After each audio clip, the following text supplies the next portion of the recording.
รวมก็เอาเลย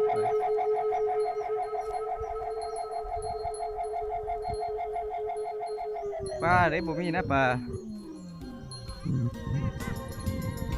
เคยลิ้นขี้ต้มเคยงมหอยกี้น้องลืมแล้วดีความหาเคยอยู่บ้านนาเคยกินแกงหอยลาบก้อยหมดแดงแกงปลาคนขี่กินกับนอพาอยู่บ้านนาจำบ่ลืมอยู่หน้าป้าสมลิ้นต้มกับอาย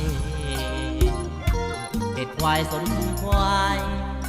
กับน้องเมื่อยามฟ้าคึมเคยลอยลิ้นน้องปิงจับน้องน้องให้ยืนซึมอดีตความหาครั้งหนึ่งคิดข้าหนึ่งเมื่อข่าวยาวไว้บัดนี้หาที่จะพัดพากไปคนละบอนหัวใจอ้อนเลือดร้อนจักจะเลไหลเดือนสามเดือนสี่บุญเขาจีโอ้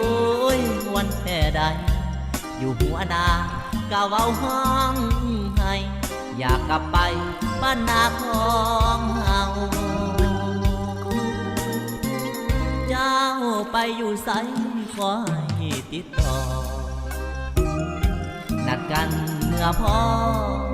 งานบุญบังไฟบ้านเอาอายกะสิเมื่อน้องก็ให้เมื่อพ่อกันคือเก่าอยู่ห้องว่าบ้านนาคอยเจ้า